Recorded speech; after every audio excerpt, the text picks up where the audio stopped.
Jean-Marie Rouart, vous recevez aujourd'hui le Grand Prix littéraire de la ville d'Antibes, le prix Audiberti. C'est un prix qui correspond à un anniversaire, je crois, de 50 ans d'écriture. De publication. De publication. Ça fait 50 ans, en effet, que j'ai vraiment publié mon premier livre. Parce que j'avais écrit avant, mais des livres. Notamment quand j'avais 20 ans, j'avais écrit un livre qui avait été refusé par 13 éditeurs. Mais ils avaient eu raison de le refuser parce qu'il était très mauvais. Donc, voilà. Et c'était en 1974 que j'ai publié mon premier livre.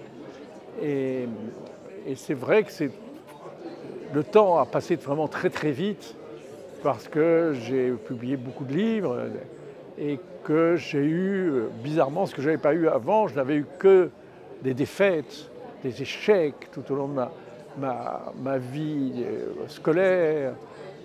Vraiment, j'avais raté mon bac, j'avais beaucoup de choses. Bon, j'avais finalement eu mon bac, mais difficilement. Et après, les choses se sont passées à la fois comme journaliste et comme écrivain. Eh bien, les choses se sont passées facilement. Je ne veux pas dire que c'est facile d'écrire, c'est difficile d'écrire. Et c'est difficile quand on fait quelque chose avec conscience. C'est toujours très dur, parce qu'on a toujours peur de mal faire, on a toujours peur de ne pas être à la hauteur de ses ambitions. Et décider d'être un écrivain, c'est vraiment avoir une très haute ambition, parce qu'il y a tellement d'écrivains extraordinaires. Et pour ne pas dire de banalité, ne pas répéter ce que les autres ont dit, il faut vraiment essayer d'avoir une grande exigence. J'ai essayé, mais après tout, je suis très heureux, non pas des succès que j'ai pu avoir, même si ils m'ont fait plaisir, mais simplement d'avoir pu participer à cette fraternité extraordinaire des écrivains. Ce prix est remis à des écrivains qui sont en lien avec Audiberti et avec la Méditerranée. Quel est votre lien avec les deux? Alors, j'ai un lien avec la Méditerranée, puisque j'ai une maison en Corse, et j'ai toujours adoré la Méditerranée, que ce soit la Grèce, que ce soit l'Italie et la Provence. Mais et c'est vrai que j'ai beaucoup de liens avec Audiberti, puisque c'était un auteur de théâtre, et que moi je me suis essayé au théâtre. Plusieurs de mes pièces ont été montées, notamment récemment le Bar de l'Oriental, au Théâtre Montparnasse à Paris. Et puis il y avait aussi sa passion pour Napoléon. Je crois que c'est aussi un élément qui a dû jouer. Je me sens, mais vous savez, tous les écrivains se sentent entre eux des affinités électives. Je pense que moi, j'aime tous les écrivains. J'aime tous les gens qui essaient de transformer leur vie, de hisser leur vie au-dessus d'eux-mêmes. Je pense que c'est une belle ambition. Vous disiez tout à l'heure que pour écrire, il faut avoir une âme et savoir la dévoiler en quelque sorte. Oui. Je pense que les méthodes pour écrire, maintenant, il y a beaucoup de gens qui donnent des cours, comment il faut écrire pour faire un roman. À mon avis, ce n'est pas ce qu'il faut rechercher.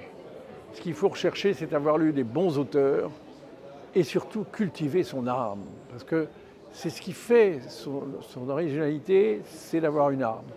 Et ça, c'est très important, c'est lié à la vie spirituelle, c'est lié à beaucoup de choses. Revenons un peu sur cette passion, je ne sais pas si c'est le terme qui convient, pour Napoléon, et sur le dernier ouvrage que vous venez de publier, La maîtresse italienne. Vous pouvez nous résumer l'histoire en quelques mots? L'histoire, c'est la vie de Napoléon à l'île d'Elbe, depuis son arrivée jusqu'à son départ. Et là, il est accompagné par un Anglais, un Écossais, qui l'accompagne et est chargé par les Anglais de le surveiller un peu. Or, cet Anglais va tomber amoureux d'une belle Florentine, et donc il va relâcher sa surveillance, et c'est ce qui va permettre à Napoléon de quitter l'île d'Elbe. Comment est-ce que vous avez enquêté sur cette maîtresse italienne? Comment vous lui avez donné corps? Justement, je lui ai donné corps par l'imagination. Je parle de beaucoup d'autres personnes qui ont existé, comme Talleyrand, comme la duchesse de Dino, comme Fouché, enfin tous les personnages qui sont le Congrès de Vienne. Mais avec cette femme, j'ai agi d'une autre façon parce qu'il y avait très peu d'éléments matériels.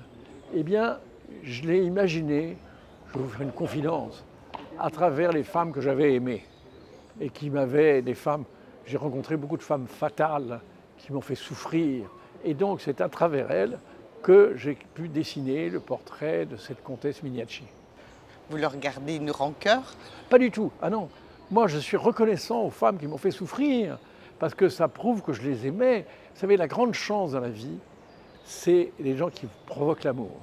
Et les gens qui, subitement, vous permettent de sortir de vous-même, avec cette générosité, cet intérêt pour les autres, je trouve qu'il faut, et même si on vous fait souffrir, moi, je n'en ai jamais voulu aux femmes qui m'avaient fait souffrir, ni aux femmes qui m'ont quitté, ni aux femmes qui m'ont trompé.